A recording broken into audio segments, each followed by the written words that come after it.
असम की सियासत में हिमंत बिस्वा शर्मा ने एक ऐसी लकीर खींच दी जिसने चुनावी गणित के पारंपरिक पैमानों को पूरी तरह बदल कर रख दिया। 2026 के विधानसभा चुनाव के ताजा नतीजों और रुझान ये साफ बता रहे हैं कि बीजेपी गठबंधन एक बार फिर से प्रदेश की सत्ता पर प्रचंड बहुमत के साथ कब्जा कर रहा है।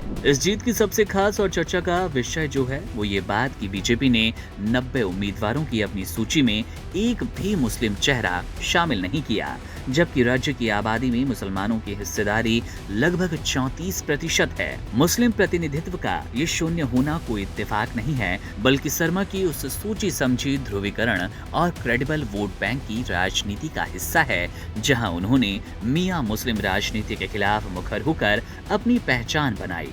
मुख्यमंत्री के कई सार्वजनिक बयान जिसमें उन्होंने राज्य की संस्कृति की रक्षा और जनसांख्यिकीय बदलावों पर चिंता जताई, इस रणनीति को साफ तौर पर धार देते हैं।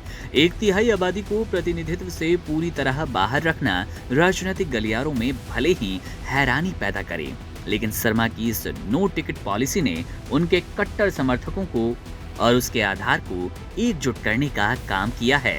हिमंत बिस्वा शर्मा की इस ऐतिहासिक हैट्रिक और शानदार जीत के पीछे 3 प्रमुख बुनियादी कारण हैं।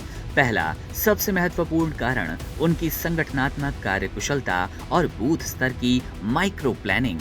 शर्मा ने जमीनी स्तर पर पार्टी के नेटवर्क को इतना मजबूत किया कि विपक्ष का कोई भी गठबंधन उस किले को भेद नहीं पाया। उन्होंने विकास की योजनाओं को सीधे लाभार्थियों तक पहुंचाया है, जिससे एक नया प्रो इनकम्बेंसी माहौल तैयार हुआ। दूसरा कारण है उनका कुशल गठबंधन और प्रबंधन। उन्होंने असम गण परिषद और यूनाइटेड पीपल्स पार्टी लिबरल और इन जैसे क्षेत्रीय दलों के साथ तालमेल बैठाकर वोटों के बिखराव को पूरी तरह रोक दिया।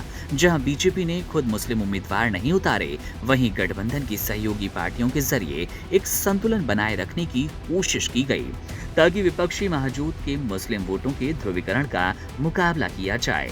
तीसरा और निर्णायक कारण था पहचान और सुरक्षा का मुद्दा। शर्मा ने असमिया पहचान, संस्कृति और स्वदेशी अधिकारों को विकास के साथ जोड़कर एक ऐसा नैरेटिव पेश किया जिसने अपर असम से लेकर जनजातीय क्षेत्रों तक मतदाताओं को प्रभावित किया। उन्होंने बुनियादी ढांचे और कानून व्यवस्था के मोर्चे पर ठोस नतीजे देकर जनता का भरोसा जीत लिया।